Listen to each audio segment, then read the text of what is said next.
Good morning, YouTubers. This is Big Daddy Richard Reed from General Tres Cavite, sitting under the aircon. So if you guys think you can come over here and stand this heat without aircon, you're a better man than me, because it is about 11 o'clock in the morning and it's cooking where we're at.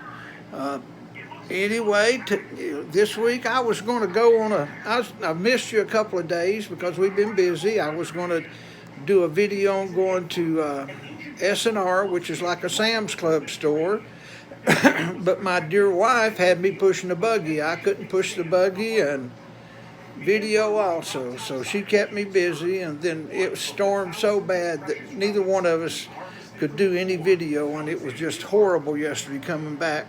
First time I experienced a Filipino huge storm driving. But anyway, and also today what I want to talk about is buying a car in the Philippines.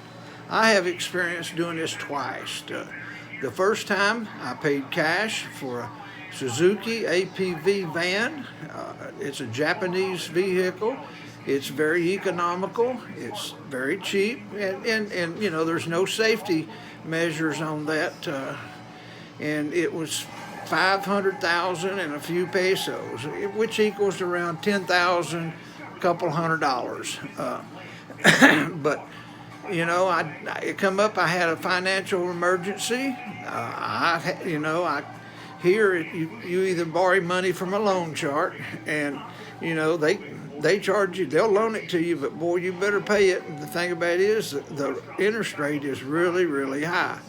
But anyway, we went out about 2 weeks ago, and bought a brand new Toyota Rush, which is a little CSV, but it's a 7-seater, automatic, you know, and it drives good.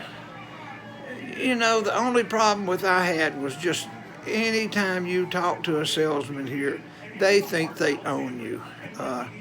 The first salesman I talked to sold a Mitsubishi. Good car, good man, but, you know, oh yes, we'll have you approved tomorrow and get you the car very soon. Well, when we were looking, we were still under Enchant's community quarantine. In other words, nobody could get out and run. I couldn't get out and go see it. We done everything over the computer, and all of a sudden I seen something better I like. You know, I like the Honda. Well, the Honda man, he tried to pull my leg. Every time he turned, he told me a lie, you know. And all of a sudden, we went out of ECQ to modified community quarantine. We could get out. We could go. Well, they loosened up. They finally let them sell cars, because they couldn't even sell cars. They couldn't even go to work. So they were doing everything from home on the computer. Had all these people lined up to buy cars, but the banks wasn't processing loans. It was just a pain in the butt. Well, we got scheduled, and they called us, oh, you've been approved. The bank, you know, my God, that paperwork you got to give. And number one, if you're not a resident alien here, the bank will not loan you no money. They say they will, but even with the resident alien card, they put the card in your wife's name, and the loan in your wife's name. They let you pay for it, but it goes in her name, which is okay, because that way, if something happens to me, it's easier for her to deal with the car, get rid of the car, keep the car, whatever, because her name is on the title. And these people are very paperwork conscious. I bet I signed 20 pieces of paper for the loan. You know, I have a good retirement. I wasn't worried about the payment. My payment's around $500 a month. And here's my dear wife coming in here. There's my dear wife. Hello. But anyway, get back to the car thing. Anyway, we were scheduled to go in there on a Friday about 2 o'clock in the afternoon. Well, we had to arrange for transportation. We don't have transportation. And one of our neighbors took us. Well, we went shopping first, and we got there before lunch. And, you know, I told the salesman, don't worry about me. You just get us in there at 2 o'clock and get us out. Well, we waited very patiently till 2 o'clock in the afternoon. You know, we already had lunch, and finally he got started. Well, he brought this stack of papers in there. Everything that we had given him on the internet, we had to give again personally. It was a joke. Everything that we'd done for no reason. But for them, it's okay. They don't care about your time. And so anyway, that sort of frustrated me. And then that's fine. We got done from 2. We got done about 5 o'clock in the afternoon. 3 hours to sign the paperwork.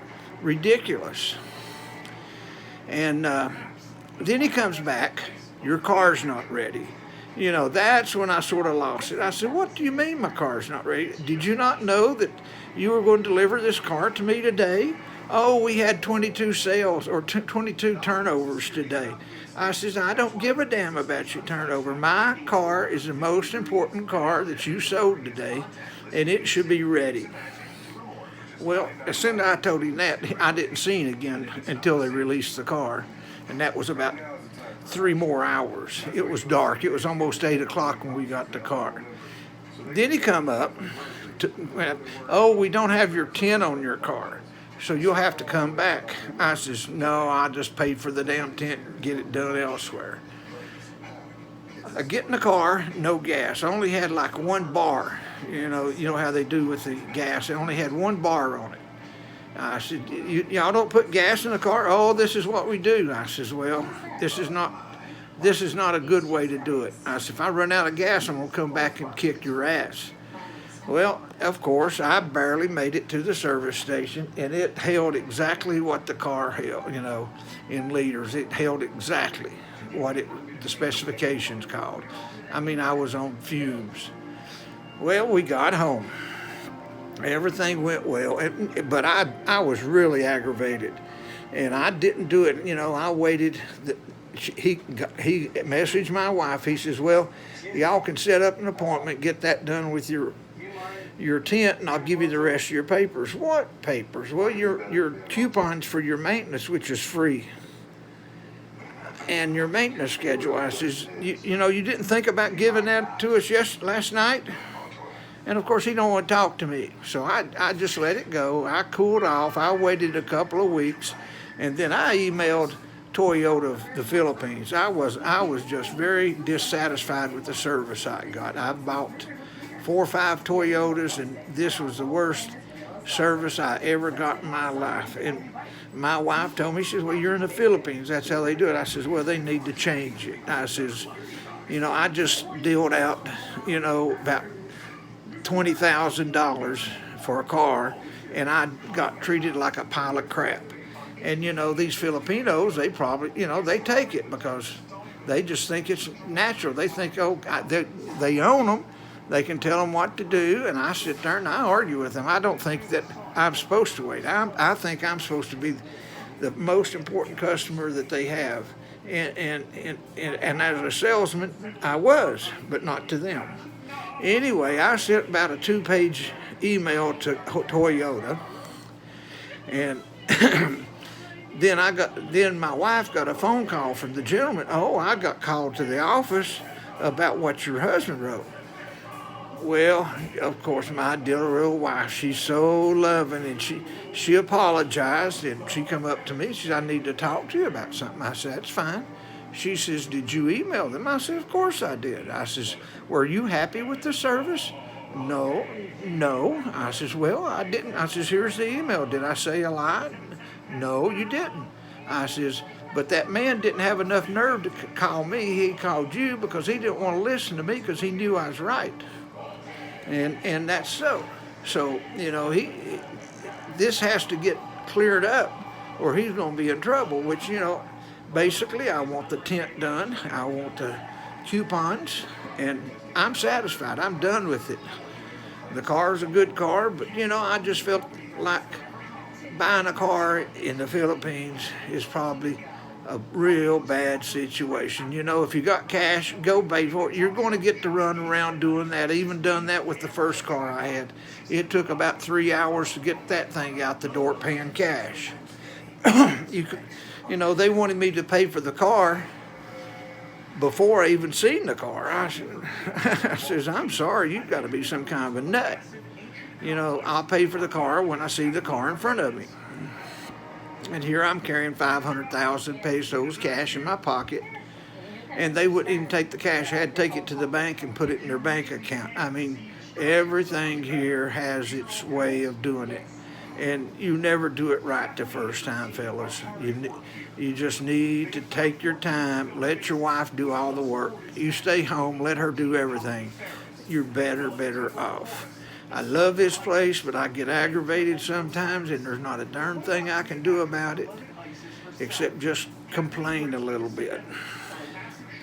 And, you know, today we've got to go get a travel pass. We have to go to Manila tomorrow to see what's going on with my resident visa. We went March the 12th, give all of our paperwork, went through the appointment situation that we have to do. That was approved, but then it had to go through all the people's hands all the way up to the commissioner to get his signature on it, and that takes some time.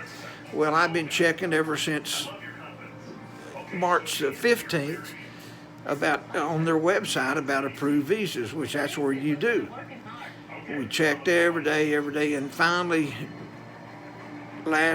Tuesday this week I checked, and there was it was for June the 19th, which was last Friday, and it had 168 pages, which is normal, and you know, about 80 names to a page, and you know, of all the approvals, 90% was Chinese, but that's where the money comes from here. Most of them are workers.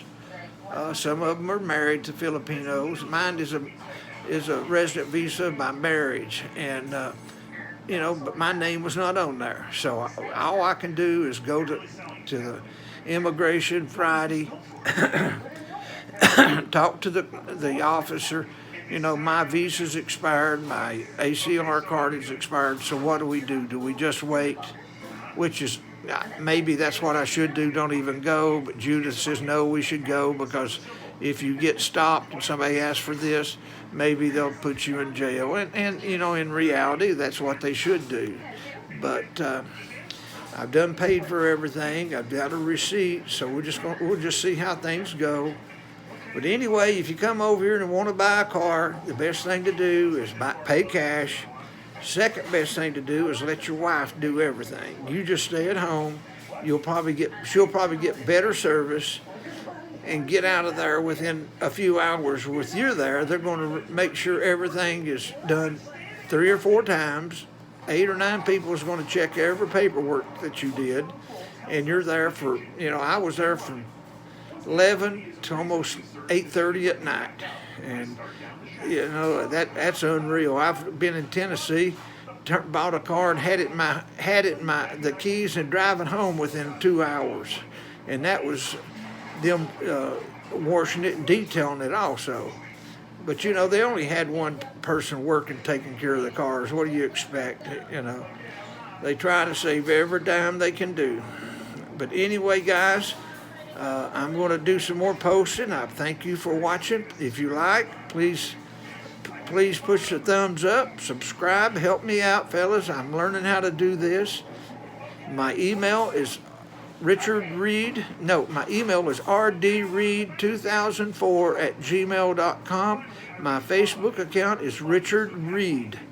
Just Google me on Facebook, and if you have any questions, please ask. If you want me to talk about something that you're interested in, let me know. I've probably done it all here, or had experience doing it all.